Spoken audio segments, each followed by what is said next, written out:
You know, Deontay, in your last fight, it was a hell of a fight. You against the big boy. You're a big fella also. How excited are you to get back in the ring again? Man, I'm super excited. You know, May 18th is going to be a great opportunity for me, as well as my mandatory challenger. I'm back in Brooklyn, New York, and we know that every time I fight in Brooklyn, New York, magic happens. I mean, I get my most dramatic knockouts in Brooklyn.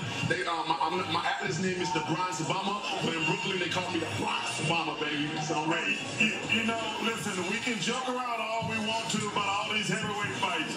When you and Joshua gonna get it on, man? That is the big question.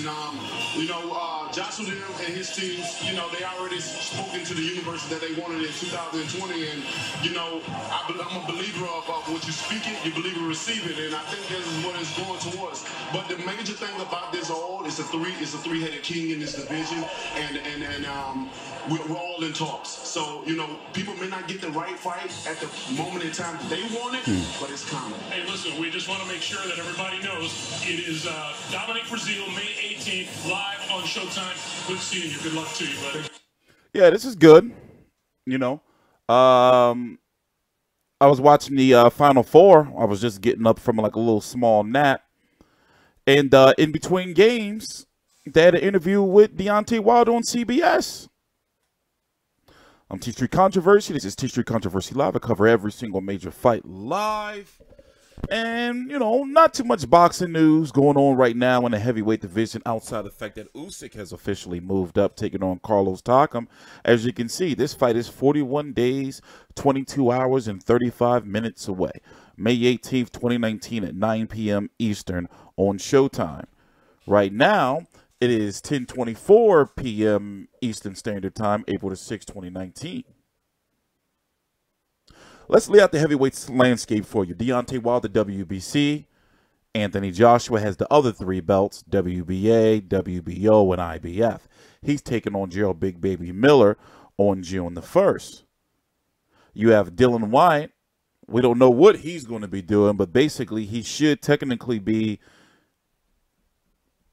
third best heavyweight in the world, depending on how you look at Tyson Fury. You know, Vladimir Klitschko is still weighing his options.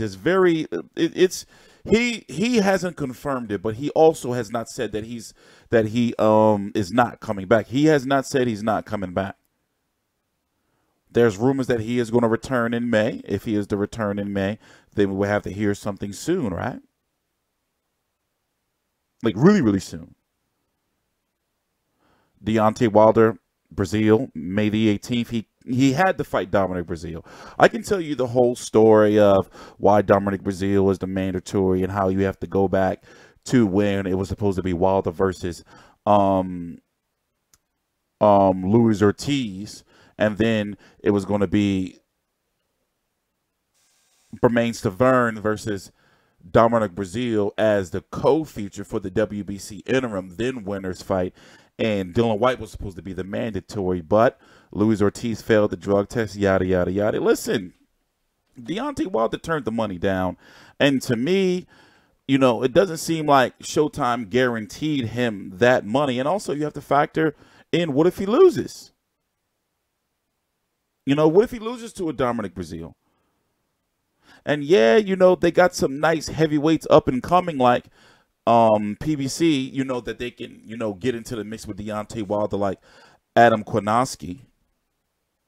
You got F.A. Ajagba, but he's not ready yet. You got Andy Ruiz, who is over there. We got some content coming from him. I'm going to upload that tomorrow. You know, in fact, let's go look at the heavyweights real quick. Remember, in a 1 month span, you're going to have all the significant players outside of Dillian Whyte fighting in June. Well, between May and June. May the 18th, Wilder Breazeale.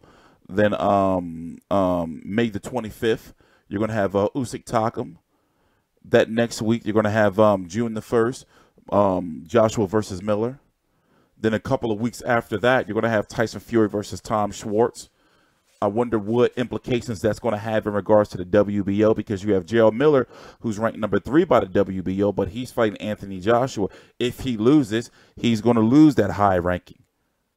Tyson Fury is ranked number 4, Tom Schwartz ranked number 2, and Dillian Whyte. But Dillian Whyte seems to be pursuing the WBC route. A lot of fans don't understand that just because you're ranked number 1 does not mean that you're the mandatory. It doesn't mean that at all. It just means that you're ranked number 1, unless it's the IBF. The IBF actually ranks you number 1, meaning if you're number 1, you're the mandatory. That's why a lot of divisions, you'll see that the number 1 and number 2 spot, are empty.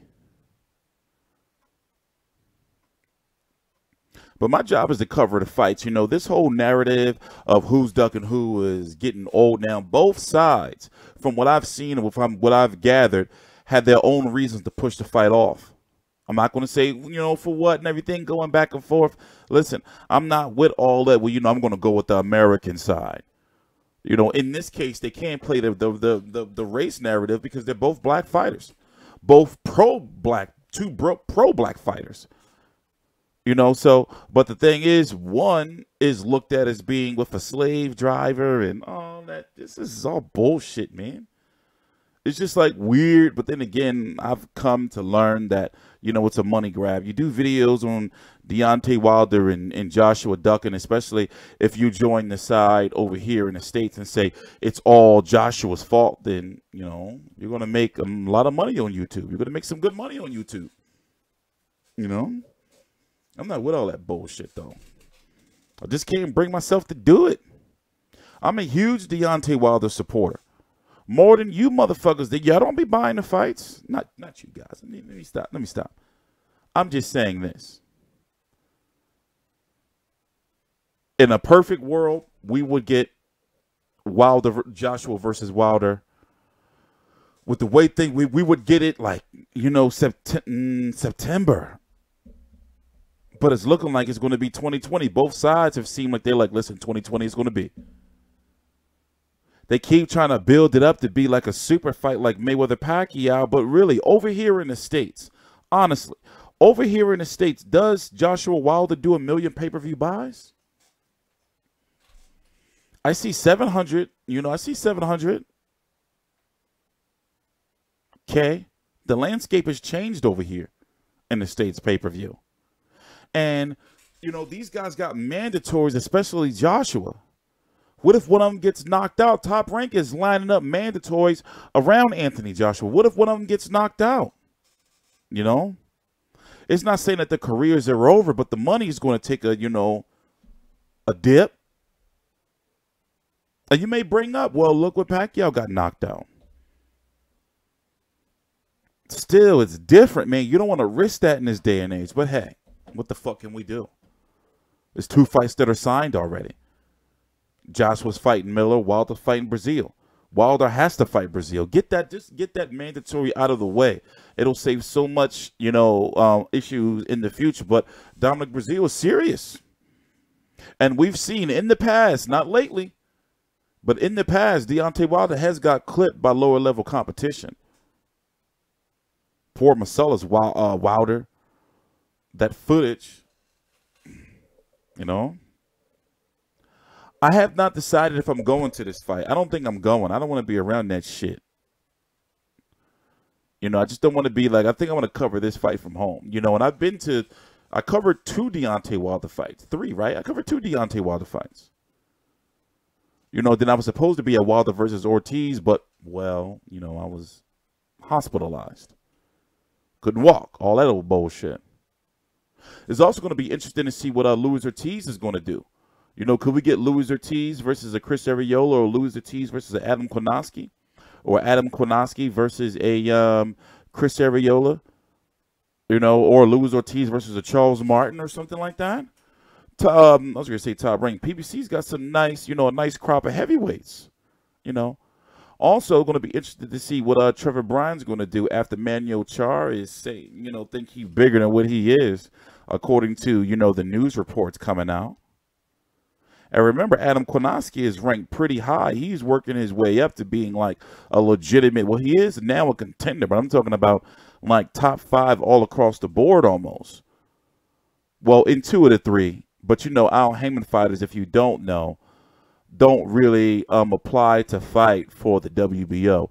As you can see, a lot of his fighters don't be ranked by the WBO. But shout out to Charles Barkley, for like, he was already upset. But shout out to him, you know, for being no nonsense and asking about the Joshua fight. Because none of these guys can go on any of these shows without being asked. For example, Spence can't go nowhere without being asked about Terrence Crawford. And vice versa. And the same thing with Wilder. Joshua can't go nowhere without being asked about Wilder. It's got to. In Fury, it's got to. You know, just like Mayweather Pacquiao, they couldn't go nowhere without being asked about each other. I'm TstreeT Controversy. This is TstreeT Controversy Live. 41 days. I can't wait to see All Access, though. I ain't going to lie. You know, Showtime going to put their whole heart into this to make sure these ratings are going to be good for Wilder Breazeale. Thank God they didn't give it to us on pay-per-view, though. Whew. Please subscribe.